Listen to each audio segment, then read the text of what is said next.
Many, many years ago, but not so many that creationists couldn't fuck up all the numbers and get a really stupid answer, there were three little gods.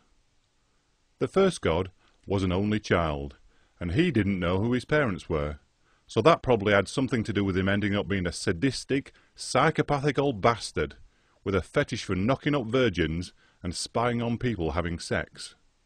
His first name was Omai, but we'll just call him God.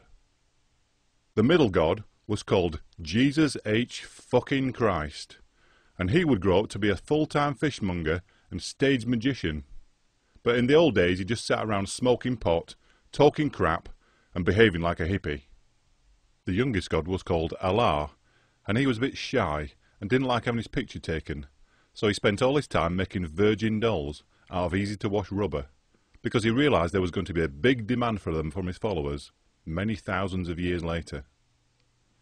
Although there were three gods, there was really only one god, and he was called God too, which was a bit confusing, but the three little gods didn't let logic stand between them and some lucrative book publishing deals. Of course, books hadn't been invented yet, so there was no Bible and no Quran, and without them, there must have been absolutely no morals at all. Without the written word of God, obviously, nobody knew how to behave themselves, and they all raped and killed and had unprotected sex with reptiles, all the kind of things that people do when they don't have a holy book to teach them about morality.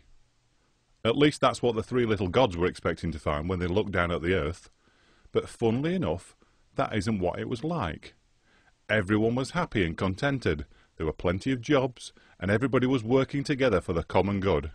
In fact, the economic prospects for the human race were looking pretty fucking promising all round. Rather than killing each other, all the people had decided to cooperate and build an enormous tower, just so they could show God how good they were at working together. Okay, there were a few teething problems.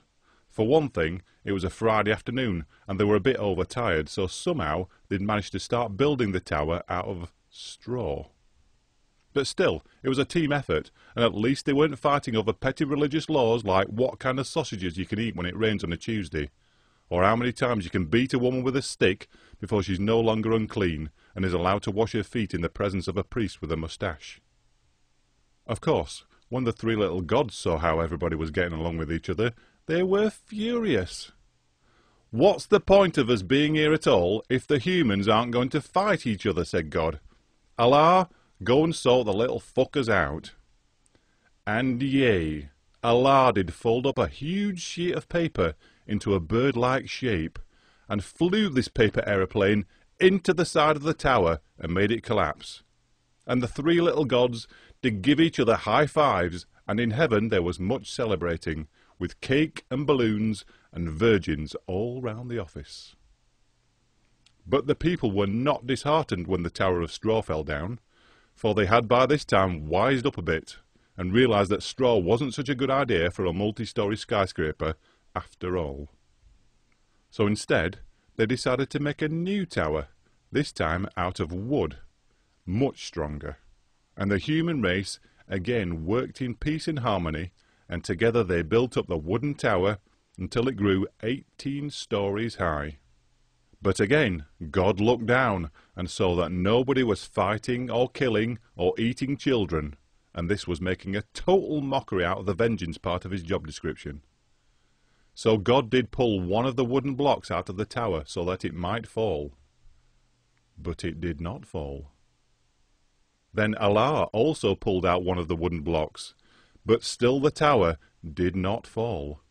Nor did it fall when Jesus removed yet another of the blocks. But lo, after many more blocks were removed from the tower, and it became very wobbly indeed, Jesus H. fucking Christ pulled out a block from the tower, and this time it did fall. And lo, Jesus did get the sale and distribution rights to this new game, for the H in Jesus H. fucking Christ was revealed to all as Hasbro, and from that day the fallen building became known as the Tower of Jenga.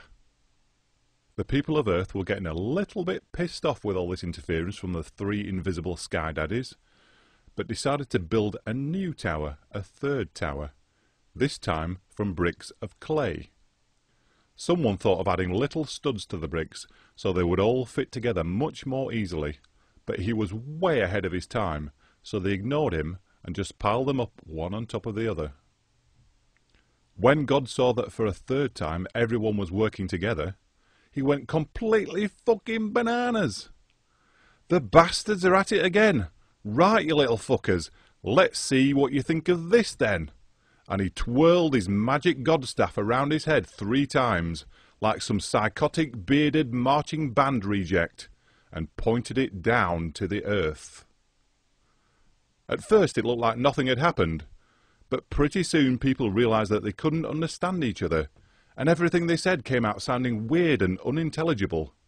The people started to shout and fight, and still nobody could work out what anybody else was saying. For it is written that God had given mankind the curse of alcohol, and forevermore their words would be incomprehensible, and a warlike nature would be upon them. They forgot about building their tower of clay, and instead they built a new tower, which legend tells us was made of beer cans and empty bottles, known to us as the Tower of Brewski. And though their speech was slurred, in those long ago days there was but one language, which God himself had given to his people, and this language was called bullshit. God spoke bullshit, and all his followers spoke bullshit, and the word of God was 100% bullshit. And although the Bible is translated into many languages, we can still trace it back to the original bullshit scriptures from thousands of years ago, and the followers of God can speak fluent bullshit even to this day. I say, isn't that awfully naughty? Censor your kids' ideas, censor your child's inspiration, censor all that. Expect a really heavy return spring, because you know what? That kid's going to turn her on you, and you're never ever going to have a part of his life again. Casting off the chains of the world. But enough about me.